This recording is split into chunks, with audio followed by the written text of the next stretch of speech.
Welcome students. We will discuss a series of morphology in the plant angiosperms. Next part is the stamen. What is stamen? Stamen is male reproductive part we look at here and collectively called as androecium. Androecium, the single individual part is called as the stamen, and stamen has constituted three parts: anther lobes, then this is the filament, and this two anther lobes are connected with the connectives. And in this case, particularly the connectives are different ones. Here are different, here are different, here are different. That means attachment, adherent. How the stamens are adhesive. Adhesive of the stamens are most important. And this adhesive of the stamens in the case of the angiosperms are these four types. We look at here the stamens first one. This attachment or adhesion is a very different one, and this different one is called as adennate type. This adennate type of the stamen is a most primitive one. That means here the connective is elongated, and connective is elongated to a top and dilated at head-like structures, and simultaneously two anther lobes are arranged. So in this way, the adennate type of the particularly stamens have to be identified and write in the morphology. Okay, the second one is the basifix. That means the how the filament has to be attached to the anther lobe. We look at here. This basal part of anther lobes has been adennate or attached the filament particularly, so it is called as basifix type of the stamens. Third most, we look at here, C. This is dorsal portion. This is a dorsal portion of the anther, and at the dorsal portion, this attachment or adhesion is observed. So it is called as a dorsifix type of the stamen. And last one, D, is versatile. Versatile means a particularly the anther lobes are a particularly attached at the dorsal side, but loose attachment. Attachment is a particularly very loose. That is why it has to be swings freely in the air, and this is called as a versatile type of the anther. This is advanced one. Grasses और beige मक्यामध्ये तुम्ही बघितलं असेल. तर हे एकूण ॲडिनेशन किती आहेत morphology आपण लिहित असताना फॅमिली स्टडी करत असताना आपल्याला डॉर्सिफिक्स आहे, बेसिफिक्स आहे का व्हर्सटाईल आहे का ॲडिनेटेड टाईप आहे ते बघावं लागतं. हा प्रिमेटिव्ह ॲडिनेटेड टाईप जो आहे तो पर्टिक्युलरली प्रिमेटिव्ह ग्रुपमध्ये असतो, आणि व्हर्सटाईल हा ॲडव्हान्स्ड ग्रुप म्हणजे ग्रासेसमध्ये आपल्याला पाहायला मिळत असतो. थँक्यू.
I are welcome.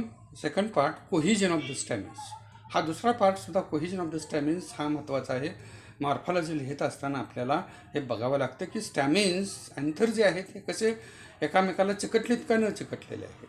म्हणजे जो पार्ट आहे अँथरचा पूर्णपणे तो मगाशी सगळं आपण फ्री बघितले. फ्री असताना ॲडनेशन बघायचं, आणि हा युनायटेड पार्ट असताना काय करायचं, कोहिजन बघायचं. पहिलं कोहिजन आहे मोनो ॲडाल्पस. मोनो म्हणजे सिंगल, ॲडाल्पी म्हणजे bundle. Monoadalpous stamens we look at here. Monoadalpous म्हणजे all the many stamens are united together to form a tube-like structure and forming a single bundle so called as a monoadalpous stamens. Family Malvaceae is peculiarity. माल्व्हेसीमध्ये आपल्याला हे पाहायला मिळत असतं आणि त्यावरून आपण लक्षात घेतो की हे माल्व्हेसीचं प्लांट आहे. सेकंड जर तुम्ही पाहायला केलं तर डायॲडॅल्पस. डाय म्हणजे दोन म्हणजे एकूण स्टॅमिन्स आहेत इथं 10चे 2 भाग झालेले आहेत. त्यातले 9 युनायटेड आहेत आणि एक काय आहे फ्री आहे.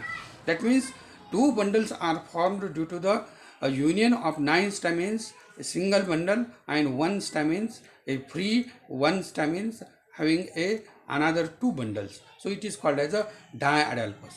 फॅमिली पॅप्युलिनेसी किंवा फॅबेसीमध्ये आपल्याला म्हणजे पावटा असेल, ह्या सगळ्या ह्याच्यामध्ये घेवडा असेल, ह्या फ्लावरमध्ये आपल्याला अशा पद्धतीचं काय दिसतं, डायॲडॅल्पस कंडिशनचा स्टॅमिन्स दिसत असतो.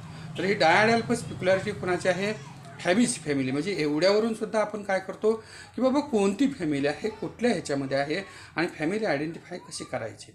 नंतर आहे पॉलीॲडॅल्पस. पॉली म्हणजे काय बाळांनो? पॉली म्हणजे मेनी आणि अडॅल्पी म्हणजे बंडल्स, मेनी बंडल्स. बघा इथं स्टॅमिन्स आर मेनी. इथं मोनोमध्ये बी मेनी होतं परंतु एक झाला, पण इथं कसं आहे मेनी स्टॅमिन्स आहेत. इथं बघा मोजता येतात का? मोजता येत नाहीत.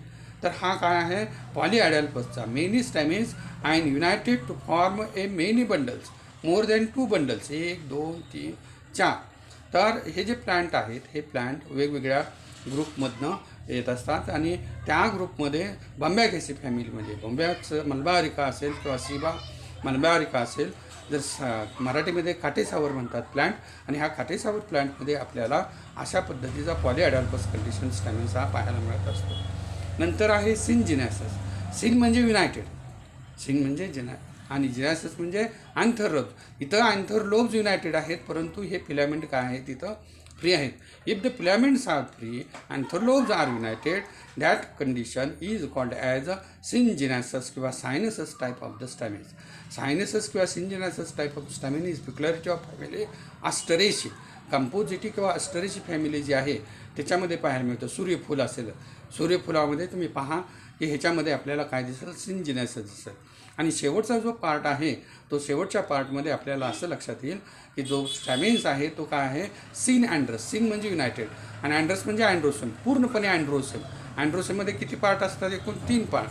फिलामेंट, नंतर अँथरलोब्स आणि कनेक्टिव्ह. सगळे तिन्ही पार्ट जर एकत्रित युनायटेड झालेले असेल आणि बंडल तयार झाले असेल तर त्याला काय म्हणायचं? सिनजिनॅसस टाईप ऑफ द अँथर्स. बघा इथं उकरबिटेसी फॅमिलीमध्ये भोपळा असेल, कारला असेल, ह्याच्यामध्ये आपल्याला हे सगळे फिलामेंट युनायटेड, ही सगळे 5 ही फिलामेंट युनायटेड झालेलं आहे. अँथरलोबसुद्धा युनायटेड झालेलं आहे आणि कनेक्टिव्ह ही युनायटेड झालेलं आहे. म्हणून ह्याला काय म्हणायचं? Synandrous type of the stamens. म्हणजे कोहिजनमध्ये आपल्याला एकूण 5 टाईपचे काय करायचे आहेत? स्टॅमिन्स हे आयडेंटिफाय करायचे आहेत आणि लिहायचे आहेत आणि ते बरोबर असले पाहिजे. तर मॉर्फॉलॉजी लिहित असताना, फ्लावरची मॉर्फॉलॉजी लिहित असताना नेमकं काय आहे आणि कुठल्या पद्धतीचं स्टॅमिन्स दिसतो हे बघून काय करायचं आहे आपल्याला लिहायचं आहे. मग एवढे लिहिण्यासाठी आपल्याला हे बेसिकली सगळं माहीत असलं पाहिजे. आणि फॅमिली स्टडी करत असताना हे सगळे येणार आहे. प्रॅक्टिकली हे सगळं आहे. प्रॅक्टिकलला ह्याच्यातलं 2 मार्काला 1 येणार, पहिल्यातलं 1 आणि ह्याच्यातलं 1 असं येऊ शकतं. तर त्यामुळं हे प्रॅक्टिकलचंही वर्क आहे ॲज वेल ॲज थेरीला हे नाही, थेरीला डिटेलमध्ये नाही पण प्रॅक्टिकलला आहे. आणि ह्याच्यावरून आपण काय शिकणार आहोत? तर फॅमिली स्टडी शिकणार आहोत. आणि हे फॅमिली स्टडी शिकत असताना हे सगळं आपल्याला आवश्यक आहे. थँक्यू.